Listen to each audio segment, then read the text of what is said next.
Now more than ever, innovative technologies are fueling change and sparking new ways of thinking. Collaboration between corporations and startups is key to staying at the forefront of these trends. However, finding the right startups can be expensive, time-consuming, and ineffective. But Plug and Play is here to help. As a corporate partner, you will gain access to a whole ecosystem of innovation. Discover startups that meet your tech interests. Stay updated on the latest trends and network with industry peers. We will help you during every stage of your innovation journey, no matter where you are and where you want to go. Get in touch today.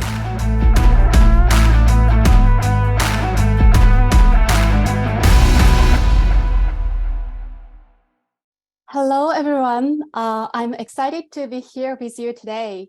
I really appreciate that all of you are taking time to join us today.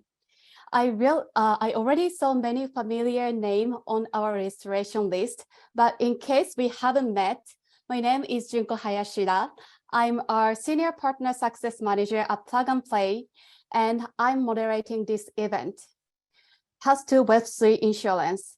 So one of the most buzzword recently in terms of blockchain technology is Web3. So today, we are discuss how these new concepts would transform the insurance industry. Here are the agendas today. So we are starting with keynote presentation, and after the presentation, we invite 2 startups. So they each have pitch, and after the pitch, we will have FAQ session. So let's kick off the keynote presentation part. So I would like to invite Andres and Rafael from our Plug and Play Ventures team. And I'm super excited to invite JT from InsurTech partner, Tokyo Marine team today.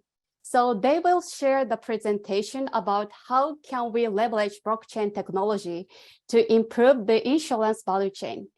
So I'll pass it over to Rafael, Andres, and JT. Thank you very much, Junko. Welcome, everyone.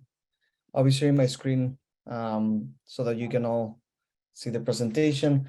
And once again, thank you, everyone, for joining. As some of you might already know or already have seen, we have previously done 2 sessions around the same topic, around Web3 insurance. The first one was a little bit different. So the first one was on navigating the space and trying to understand it a little bit better. And on the second one, we actually invited 2 successful startups in the space to talk about their experience and thoughts about the industry. Now we're continuing this presentation with today's topic about specific disruptions along the insurance value chain through the implementation of blockchain technology. And I am very glad to introduce my other 2 presenters. On the one hand, we have Ensuro coming from Tokyo Marine, one of our partners, and with whom we have had some very interesting conversations around the topic. JT. Hi, everyone. So I'm Jintaro. You can call me JT. I am from Tokyo Marine, one of the large 3 P&C insurance companies in Japan. And I am an expat from Japan over to the Silicon Valley lab, which does some innovation and R&D. I have been exploring the space of Web3 since this year. Very glad and excited to talk here. Thanks. And then on the other side, we also have Rafael Sainz, also from Plug and Play Ventures, working on the InsurTech side of things and focusing a bit more on life and health. Rafa? Thank you very much, Andres. So it's a pleasure to meet you all. Thank you very much for being here. Very excited to be part of this amazing panel. So yeah, my name is Rafael. I'm part of the ventures team here in Plug and Play, mainly focuses on the life and health side of things. I joined Plug and Play a year ago now. Actually, yesterday was a year ago now. And again, very, very excited to be here and looking forward to the outcomes that to the different findings that we're going to get out of this presentation. So thank you both. Just a brief intro on myself. So Andres Diaz, also working in InsurTech, covering mostly the property and casualty side of things. And actually Web3 is a topic that it's a personal passion of mine. So if anyone at any point wants to continue discussing about this topic, you have our emails on the screen, So happy to hop on a call or just like talk about the topic through an email. So just starting with the presentation for today's session, we're going to briefly introduce the topic, talk about selected disruptions, and then we want to sum everything up in some conclusions that we have extracted from our research.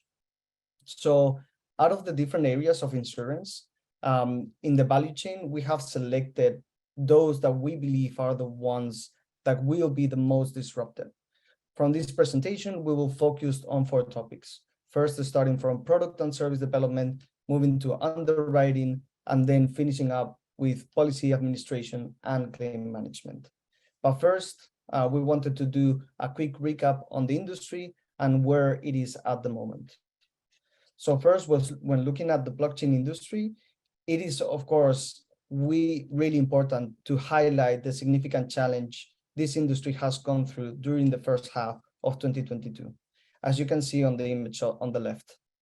However, it is important to note that this market might be just, or this change in the market might just be a correction, and that markets have stabilized at 70 billion US dollars, potentially signifying the end of the bear market and once again entering an accumulation phase.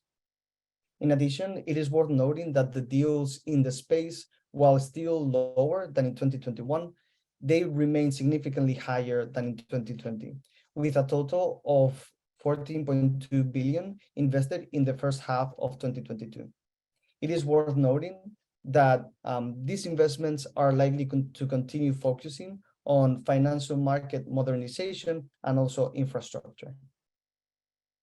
Regarding the current outlook of blockchain applications in insurance, we believe it is fair to say that the insurance industry might be falling behind compared to other industries, and understanding the nature of blockchain is key to maximize opportunities.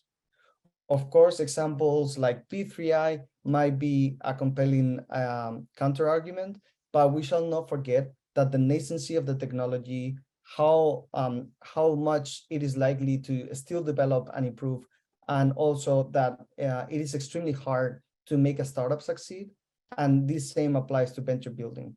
So we should consider this whenever creating an opinion around this topic. When thinking about blockchain in insurance, you can think of your core platform as a centralized computer, which could easily be transformed into a ledger. Learning how to extract value from this to eventually embrace the technology is key so as not to be vulnerable to potential displacements by other insurers or newcomers. And now I would love to give way to JT to start talking about disruptions in the insurance value chain. Over to you, Jintaro. Yes, thank you, Andres. So I would like to start off with talking about product development value chain. If you can go to the next slide. So when we talk about each specific value chain, I think there's going to be 2 contexts on how the blockchain technology can disrupt the value chain. One of it is that how the blockchain technology itself will kind of change the landscape of the insurance the value chain. And another one is that the blockchain technology itself kind of introduced to a whole new market of insurance. So it's talking about these kind of 2 contexts, and I'd like to go into detail on this. So if you go into the next slide, so this slide shows 3 specific things I'd like to talk about. The center talks about disruptive new market. So this is introducing kind of a whole new market that the blockchain technology created in the insurance sector. And the left and right shows how the blockchain technology disrupts the value chain of product development. So let me explain first about the transparency part. So first of all, this is how the product development has changed. Traditionally, I believe an insurance product would not be fully transparent. So what people would look at would be how much trustworthy the insurance company is. Basically, they promise that they will pay an insurance at a certain level of place, and if that thing happens, then insurance companies basically pay the insurance. But however, you do not need trust in a blockchain-based product. And why is that? Is that because most of the smart contracts that actually pay out the insurance is completely transparent. It is fully open source, and you can see how it actually works. So you don't have to trust the brand of the insurance company, but you could just know the reality of how it actually pays or not. So that is one aspect of how the product development changed in the introduction of blockchain technology. And the second one would be about user participation. And also traditionally, an insurance company would be the only player that is able to give product development. So basically, insurance companies would be the players that have the license to be authorized to make the insurance product. However, in a Web3 ecosystem, like a DAO, like a decentralized and autonomous organization, basically people have the right to vote, and the community would be able to participate in creating the content itself. So that's kind of what Web3 itself looks like. And this applies also to the product development of insurance. So people have the right to post up a new product on the DAO, maybe, and people can vote on whether or not to actually release that product. So that's kind of a completely new way of thinking about product development in insurance.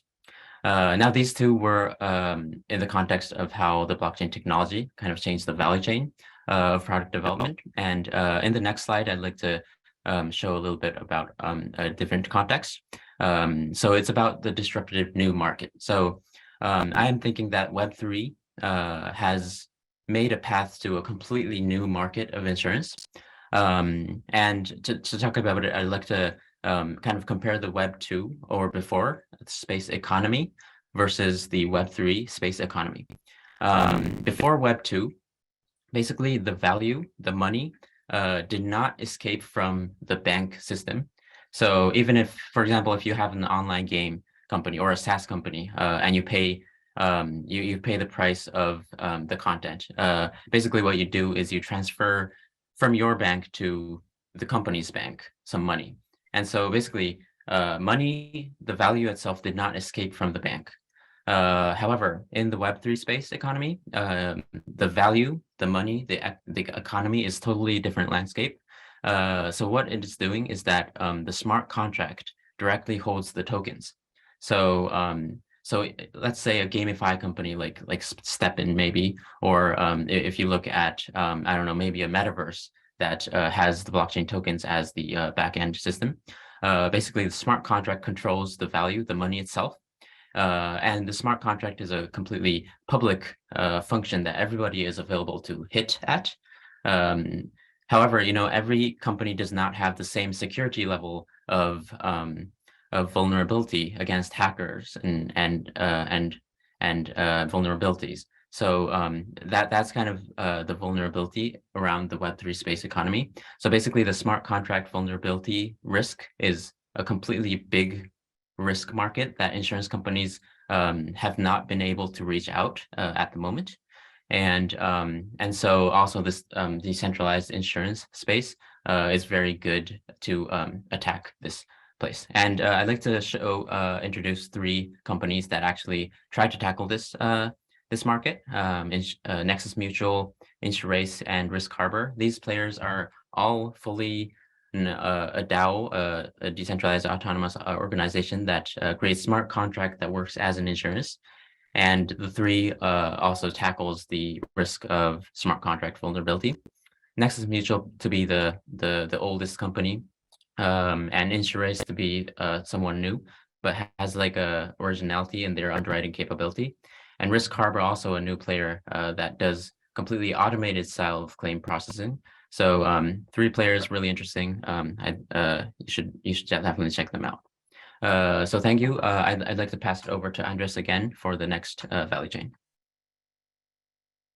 Thank you, JT. So to talk about underwriting, I would love to start by sort of making the same differentiation as JT did. So on the one hand, we need to highlight the uses of the technology in underwriting, in the underwriting process, where it can actually lead up or open up a whole range of operational efficiencies, from automation to new data sources, which we will cover later in detail throughout this presentation.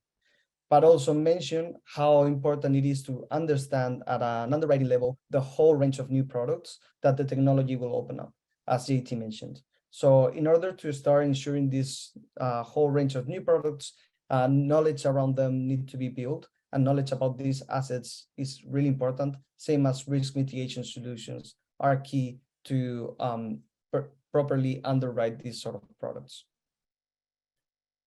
Just a few comment on 3 disruptions on the industry step of the value chain. So first, data anonymization, as we are seeing personal data in exchange for benefits. In this case, it would be for better prices on their policies. This is exemplified, for example, with the adoption of zero-party data. And actually here, blockchain would allow to very easily share non-personal identifiable information and reward consumers for it. In addition, blockchain would allow for a seamless and automated way to control policy prices based on demand and market conditions through smart contracts, which would make policies fairer to the users while keeping them profitable.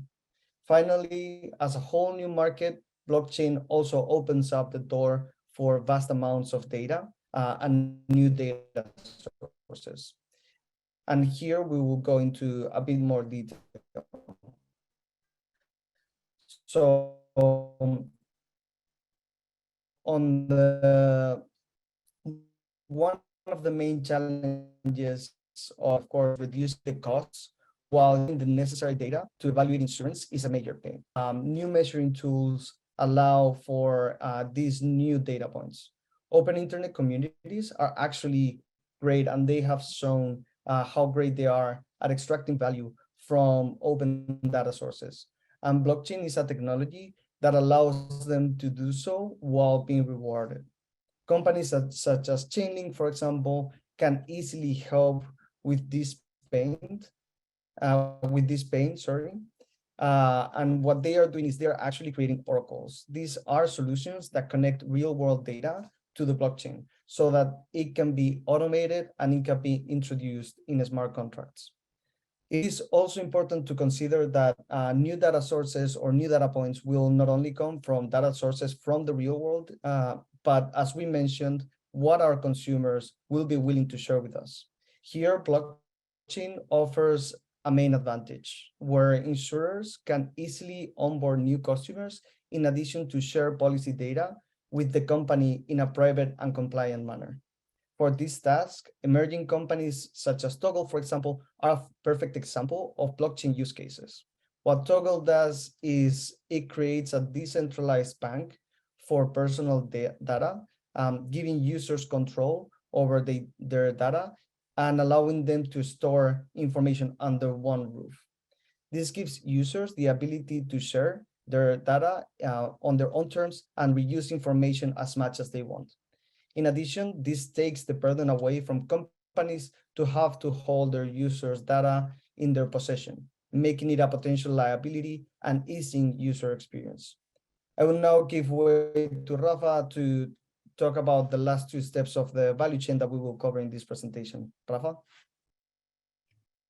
Thank you very much, Andres. So when it comes to policy administration, like making that division in between the use of blockchain and the space of digital assets, what we see in the use of blockchain for policy administration is that new paths for carriers in premium allocation, cash reconciliation, or compliance are starting to appear. Now, when it comes to digital assets, I think one of the main challenges that we see in this particular space is the lack of past data to assess or to establish the proper policy pricing. And as that is still one of the main challenges that carriers face, startups are starting to develop models of peer-to-peer groups where policyholders can start sharing the price and the risk of those digital assets. But coming into 3 areas where we see where blockchain can improve policy administration, we wanted to highlight cash reconciliation, premium allocation, and KYC compliance. Now, when it comes to cash reconciliation, blockchain has the potential to enhance the accounting profession by reducing the cost of maintaining and reconciling ledgers. So this will mean providing an absolute certainty over the ownership and the history of assets. That will mean that blockchain could help accountants gain clarity over available resources and obligations of their organizations, also freeing them up from freeing up their resources to concentrate on planning and valuation rather than record keeping. When it comes to premium allocation, the peer-to-peer insurance model is a form of insurance that allows insurers to pool their capital and self-administer their insurance. Now, in order to avoid or reduce at least the possibility of fraud, blockchain technology can foster the creation of groups of people that can share that mutual trust and interest. Now, when it comes to KYC compliance, carriers can now create a blockchain-enabled shared database where they can streamline and reduce the cost of KYC and AML compliance. Now, out of these three main areas, we wanted to focus in premium allocation. Now, when it comes to premium allocation, the main problem that we see is that traditional centralized insurance structures may not always be aligned with the policyholders' incentives, right? Now, the solution that blockchain can bring is under a peer-to-peer insurance model, the users can create a digital wallet where every member puts their premium in a escrow type account, so it can be used then to pay out the claims rather than the traditional premium payment, right? So under this model, none of the members carry exposure greater than the amount they put into those digital wallets. Now, the two startups that we wanted to highlight in this particular space in the both corporate and customer side are ChainThat and Vouch4Me. When it comes to ChainThat provides an enterprise solution using blockchain, DTL, and smart contracts that allows insurers, reinsurers, brokers, and MGAs to securely collaborate between them under a peer-to-peer model, right? So creating a holistic ecosystem that integrates all the corporates in the insurance side of things. Now, when it comes to Vouch4Me, this is a decentralized platform for social proofing, right? So it allows users to reduce insurance and business deposit costs using social proof endorsements. So they have also developed a token to facilitate in-platform transactions. So basically, Vouch4Me has developed this digital wallet for customers to deposit the amount of premium that they want to allocate and assume that particular risk. Now, moving on to the next step of the value chain, we wanted to talk about claims management, right? So when we make that division again in between the use of blockchain for claim management and how claims management is developed for digital assets, we see that blockchain technology for insurance carriers can improve automation, it can improve fraud detection, and it can improve privacy. Now, when it comes to digital assets, what we see is that innovative startups like Nexus Mutual, as started the JT mentioned before, they're developing parametric models where claims are automatically triggered by pulling data out of those smart contracts.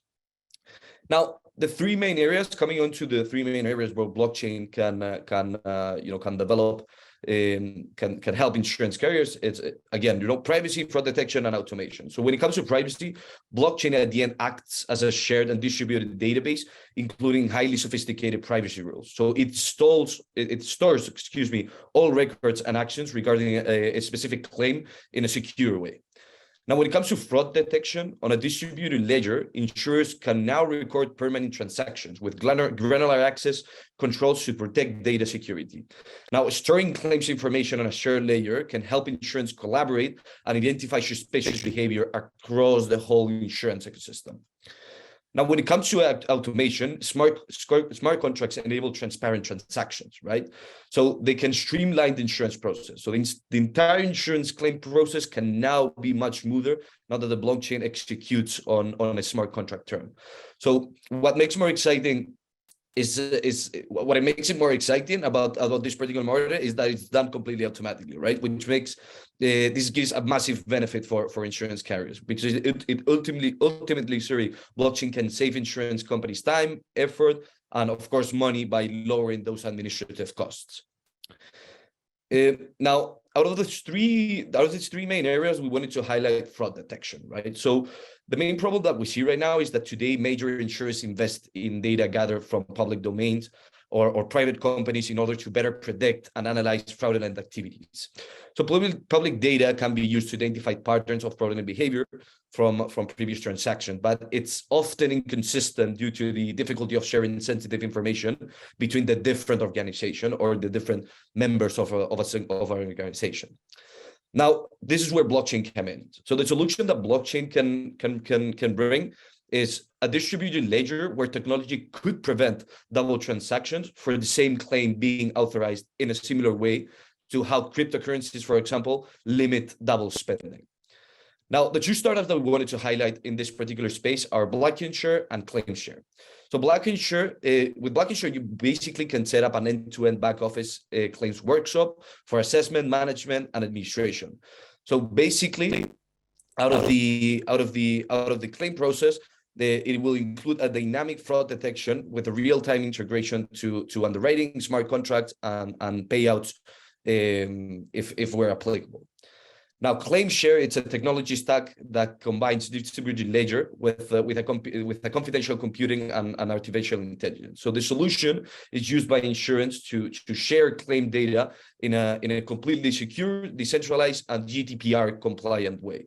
So that would avoid those double spending claims that I talked previously.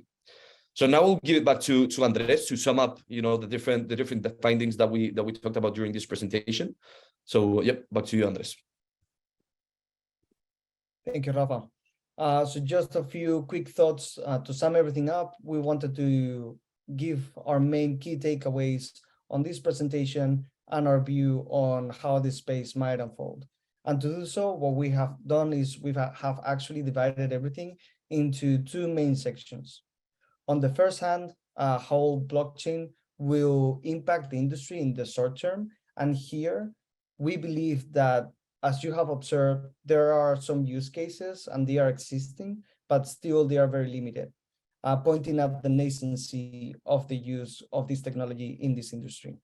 Blockchain, being a technology that greatly benefits from network effects, still needs to find out more single-use integrations at an infrastructure level to start gaining more presence in the industry. As such, we believe that niche product solutions and technology-focused advancements have the potential to start hedging themselves into the insurance workflows. This will ease the acceptance and future implementation of the technology. In addition, the creation of new products to ensure the space will also help the understanding of the space and its adoption. On the other hand, the long-term shot comes with a wider adoption of the technology. Here, we believe that individual adoption, after the individual adoption, the implementation of a large-scale solution at a core level will be more feasible. And here is where blockchain has the real potential to shine, where cloud computing has the ability to make systems more efficient and better connected. Blockchain can take this to a whole new level. Automation, hyper-personalization, revenue sharing, nimbleness towards new product creation are advancements that the implementation of this technology can unlock for the insurance industry. So we do genuinely hope that this presentation was helpful to all of you. And as previously mentioned, if you have any questions, we are happy to talk about it. And we will now move on to our startup presentations. Over to you, Junko. Thank you, JT, Andres, and Rafael for the insightful presentation. So now we are moving to the startup presentation. Today, we invite Ensuro and Nimble, and they each have 7 minutes. And after each presentation, we will have 3 minutes FAQ session.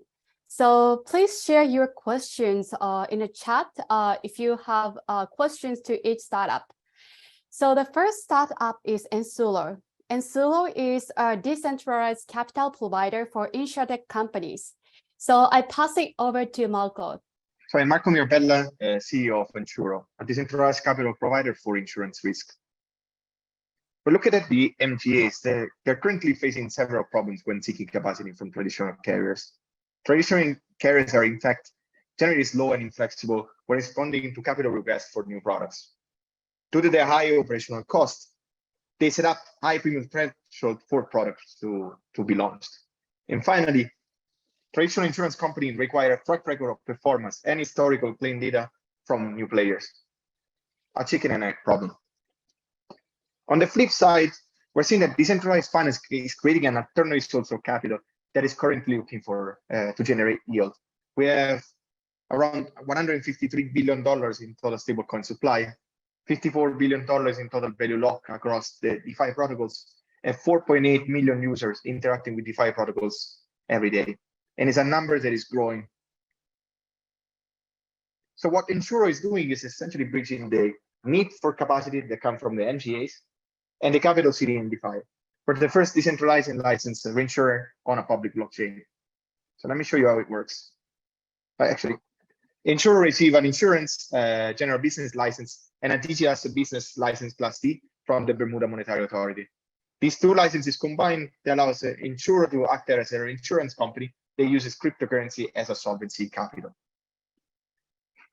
Ensuro collects funds from different liquidity providers under the form of cryptographic stablecoins, in particular USDC, that is pegged with one-to-one with the US dollars, in a liquidity pool that is covered by smart contracts on top of the Polygon blockchain. This capital is then used to provide underwriting capacity to risk model providers and MGAs operating in the Web2 space. They pay a premium, the capital is locked, and the investors get an interest rate for this. To show you how the product works, I will take one of the products that we launched as an example, Koala Flex. There is a flexible cancellation policy for travel reservation. With this product, user can cancel the trip for any reason and receive up to 80% of the cost of the trip. It's sold as a B2B2C product or a B2B, and is embedded into the major travel search company in the world and European search engines. One of these search engines is Ulysse, so based in France. I'm putting for instance, like some destinations and some dates, and then the product enables me to select the flight that is more convenient for me. And while I'm buying a flight, in the process of purchasing the flight, I have this embedded protection that I can choose. The user clicks on this and then pays a certain premium that is bundled together with the cost of the flight. In this case, Koala receives the premium in fiat, converts it to USDC, and sends it to the Ensuro liquidity pool, together with specific information about the policy, like when the product starts, the expiration of the policy, what is the payout amount, and the loss probability. The protocol then automatically receives a certain premium and locks additional capital in order to guarantee solvency of the overall portfolio. This capital lock accrues a certain interest rate that is transferred back to the liquidity providers. All these data are coming in real time, and they give us the ability to have real-time analytics on the products, a tool that is fundamental for our quantitative team. So we're able to check real-time what's the loss ratio, what is the total GWP collected, and all the different type of performance that allow us to make necessary actions in case the performance of the portfolio goes south. From what concerns the liquidity providers are able to jump on a risk-specific pool, connect their wallets using MetaMask, Wallet Connect, or Coinbase, so their wallet of choice, and then deploy the capital inside the liquidity pool. A portion of this liquidity then is locked in order to guarantee solvency of the overall portfolio. And for this, the liquidity providers are accruing a certain interest rate. What are the operational benefits of what we provide? First, blockchain allows us to provide instant payouts. Whenever we receive a trigger from our partners or from our, like for instance, Chainlink, we complete the payout immediately. The payout is guaranteed, so everything is encoded in the smart contracts, and there's no human intervention when dealing with claims. The smart contracts and the stable coins allow us for microtransaction, and this enables us to allocate the capital policy by policy, guaranteeing maximum capital efficiency. And finally, thanks to the fact that we're based on top of a permissionless blockchain Polygon, we're able to give complete transparency to the entire value chain. So liquidity providers can know what they're investing in, and our partners know at any point of time how much capital is collected in the pool. And information is also valid for our regulators. So if you want to learn more, feel free to contact me on email or Telegram. I'm happy to answer any question you might have. Thank you. Thank you, Marco. Then I'd like to move on to the Q&A session. So one question for me, first of all, it was a very interesting presentation. I feel like it's a completely new style of insurance, introduced also by like blockchain technology. One of the things I thought that the floor members will be very interested to hear, since there's a lot of insurance big enterprises that might be interested in providing capacity Ensuro, adoption against cryptocurrency. Have you had any chats with those companies that they can hold tokens or they can provide capacity? They're thinking of doing it towards the future, things like that. Do you have any thoughts around that? Yeah, so we're seeing several of the major insurance groups that are starting to enter in the blockchain space and even investing in cryptocurrencies, either directly from their balance sheet or creating like a venture VC, corporate VC. So we're seeing that the space is starting to realize what the benefits of blockchain, what the benefits that blockchain can bring to the space.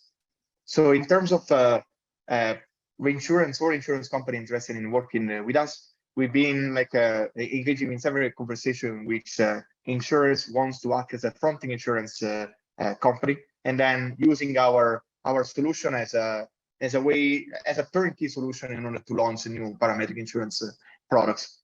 They can deploy capital in the pool, or they can allow us to collect capital from different liquidity providers, provide the regulatory framework in the specific countries, and then take advantage of the operational efficiencies that we can achieve using our infrastructure. Very interesting, thanks. If you can allow me another question, is there time? Yeah. So I felt like I've seen the data table that you showed me, and also I've seen the dashboard of Ensuro also that and I feel like this is like a whole new level of transparency. So basically, I think traditional insurance companies have only been able to show their numbers for like for annually or quarterly only, but I feel like the transparency is like within hourly or like minute level of transparency. Do you feel like any other feature of Ensuro is very unique to the blockchain technology itself? Yeah, so the fact that we have real-time visibility on the portfolio allow us to act on the pricing also real-time. So if we see, we can monitor the performance of the product policy by policies. And if we see, for instance, that the loss ratio of our partners are going too high, we can tweak the pricing, so collecting a higher pure premium in order to protect the liquidity providers. And this also goes in the reverse, in the sense that if we see that the loss ratio of the partners is below what expected, we start to generate some premium surplus that then we're able to share back with our partners. So it's a collaborative effort with the MGAs and risk model providers in order to find an optimal pricing in order to have them convert as much as possible to the final consumers. And blockchain also allows for real-time transactions and payouts. So it fits quite well with all the entire trends that we're seeing in the markets, where a user wants to access the service and wants to access it fast. So combining this with the embedded insurance products, we believe it's a good fit, because we can reduce the cost, making it a product that it's convenient for the users, and we can also pay them right away whenever there's an event. Awesome, thanks, Marco. Thank you. Thank you, Marco. So last but not least today, we have Nimble. So Nimble is decentralized insurance platform built on the Algorand blockchain and building and deploying the layers for blockchain insurance feature. So Adam, mic is yours. Yeah, thank you so much. Happy to be here. Let me, whoops, share my screen. All right, everyone's, I didn't mean to raise my hand there. I clicked raise hand instead of share screen, but hey, everyone can see it, I'm sure. We're good to go. So yeah, Nimble is exactly as you said, decentralized insurance marketplace. You know, I spent 22 years in insurance from the carrier side to the retail side, and it's exciting to be on, you know, talk through this with you because I've seen this evolution and this interest from insurers coming to the table to have these conversations, and it's very important. You know, as Andre said, you know, if you think of your servers and computers as central, this decentralized world, while the technology is new, it's really exciting for the insurance industry. I believe the insurance industry is essential to the global economy, obviously, and that means the decentralized global economy. So, you know, excited to dig in here. So we all know this, but I always like to start this concept of insurance isn't new, right? So the technology is new, the technology is exciting, but if we rewind way back to, you know, some of the initial concepts of insurance, one use case I like to bring up is the concept of Chinese merchants splitting up their cargo across different boats owned by different people, right? That way, if my boat sinks, you know, 5 of us all lose some cargo instead of my boat sinks and I lose everything. That ultimately is just the concept of sharing risk, right? So we're not reinventing the idea of sharing risk. You know, as the industry's evolved, some of the situations is, you know, increased regulation. It's not always bad, but it creates challenges for insurance companies. It creates lack of access problems. It creates, to Marco's point, you know, capital inefficiencies. Just how do insurance companies do everything, you know, and also be have efficiency in that use of capital, which results, right, in rate increases. And then, you know, there's inequities in the system. Some people can't get insurance at all. Sometimes the rates aren't equitable for someone to buy insurance. And then, you know, coverage ultimately is restrictive, right? So we do this little doodle here to say, like, this world right here isn't a world that any of us would want to live in or promote, right? So this is kind of that current state. But that's because of the disincentive loop. It's a lot to ask of insurance companies. It's a lot to ask of the industry to solve all these problems, to pay attention to new trends, to understand new technology, to build new models, you know, to understand blockchain. As someone said to me, their explanation of blockchain when someone asks is, we all know what a car is, and we're all comfortable getting in a car, but we don't ask, hey, how does that internal combustion engine work before I get in the car? You just kind of say, like, listen, it works. It really does work, and we can show you how. So what reasons exist, or what incentives exist for this, you know, adoption of technology and to change, right?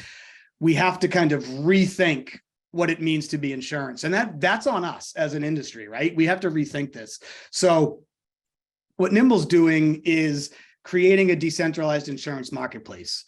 Ultimately, what that means is that users, insureds, right, they're paying for insurance, not insurance companies. That's what we say. So who isn't insured? It's someone paying premium, but is their premium, how much of that's covering expenses? What's the premium load? All those things that this kind of marketplace system can help. So a retail investor can stake in any kind of liquidity pool, which is a risk pool. So a risk pool could underwrite any risk. It could be any kind of, let's say, to, I think Marco's point, I'm sorry, I think it was Andre mentioned DeFi and smart contract hacks. So let's say there's a risk pool for that. Retail investors, institutional investors, incumbent traditional insurance carriers can all put money in there. And that's when we get to the transparency and the ability to decentralize more than just the capital, but decentralize what it means to be an underwriter and an insurance professional. What happens when we allow actuaries and underwriters to operate on blockchain to underwrite risks? If an underwriter is expected to be able to understand and navigate the risk associated with cargo ships, can we expect them to understand the risk associated with complex smart contract code? No. Does that mean that a decentralized system would allow us to have smart contract auditors understand that risk? Yes. And compliance can come in there and that KYC side. And finally, recovery services. So if we build the insurance pie with all these pieces, we get this beautiful, happy insurance world that we now all want to live in. And the community becomes the company. Each risk pool is its own community. And what that creates is stable, real yield APY for LPs, cash back to insureds, because as we'll see in the next slide, their contribution as insureds are payments into that risk pool. They too are, like the original merchants we talked about, sharing that risk with each other. That means we're removing the intermediaries, we're creating lower costs, a more equitable process, and extreme scalability. You know, not only can we detect suspicious activity this way, we can reward good behavior, which is what makes it that way. But in order to deliver that, we still have to take some of the really good, beautiful parts of insurance, and some of that is how we build security from capital. And you know what Marco's doing is amazing. Marco and I have talked a few times, and it's a perfect, partnership that we've continued to discuss. So for Nimble, the first layer of coverage is the premiums. So each risk pool, each risk class is independent of each other, which creates diversification across the whole ecosystem. The expected claims are paid by those insured premiums into that risk pool. If for some reason claims exceed the expected claims, we go to a second layer of coverage where LPs, those retail or institutional investors, are paying for a chunk of those claims. And the Nimble Common Reserve, which is funded by allocation of premium and capital deployment, pays the remaining. If for some reason it goes even beyond that, we go to a third layer of coverage where it would be LPs contributing yet again, and then some contribution from DeFi reinsurance. If we really blow it out of the water at that point and we have to go further, then that's where the traditional insurance company comes in. And I believe this model is there to create the system that they can understand, right? They're comfortable, you can get comfortable in that space. There's efficiency, because this is why it works, right? Efficiency, real world, also licensed. We're creating diversification, and all these opportunities run together into a market that starts at 200 billion, that grows to, just insurance software side of it is a $4 trillion market, and then all the way into real world assets. So, we're working hard, we're continually building. We have a really great team of people. We have a really great group of advisors. And we believe that next step is getting and helping the traditional insurance industry understand. So that's who we are, and that's what we're at. Awesome. Thank you very much, Adam. Yeah, I think that was a great presentation. So a few questions from my end. Then you're talking about like going from like this traditional, like you actually, like, I love the doodle, how it like evolved from one place to another. So what recommendations, or if you were like a traditional insurer, what steps would you take in order to start leveraging this technology? Yeah, and I think that's a great question, because I often say, like, it's not on the insurance industry to solve all these problems. This technology works. One of the examples I use when I'm asked that question is, we have the ability, based on our research of all different chains and all different protocols built on blockchain, to identify across chains similar vulnerabilities and weaknesses, right? So if someone is insured in Nimble and say their protocol's hacked, and say you also have a project that sits similar risk profile, even if you're not insured with Nimble, we can reach out to you and let you know and be proactive there. And then if you want to use our technology to help do the claims process and not build it from scratch with your tech team, you can do that. I use that analogy because it's the same with insurance carriers. You don't have to reinvent the technology. You don't have to put all of your capital into it. But it does make sense to start seeing how it works, because a system like Ensuro and a system like Nimble allows you to maybe explore a niche product that you don't want to get into, or you're not sure how to get into. Don't eat up your operational costs to do it. Use these rails that other people are building. I think that's the first logical place. And I'll also ask for kind of like a quick last minute, super quick question. Yeah. Web3, blockchain, and like this big ominous word, decentralized, is always like key to all this concept, right? So how much real collaboration do you see between individuals and large insurers, thanks to this technology? Yeah, I think it's still a challenge, to be honest. I think that there's a lot that traditional insurance has on their plate, right? So it's a continual education. I think the opportunity for collaboration is there if we can help alleviate some of the fear, which is, we're gonna, what do they say? Like, we're gonna disrupt and eat your lunch. Like, that's not the plan. I think it's the opposite. Blockchain can help you become more efficient as a traditional insurance carrier while increasing your return. So and then insureds are also getting better service. They're getting lower costs. It actually is democratized fully. And I think we're starting to see more conversations there, which is very exciting for me. Awesome. Thank you very much for Thank you. Thank you, Adam. So Thank please you. answer the poll if you like to connect with Adam. So we have come to the end of this webinar. So I would like to thank you of all other speakers and as well as other startups for joining us today. So before closing this event, I would like to share our upcoming events, Winter Summit.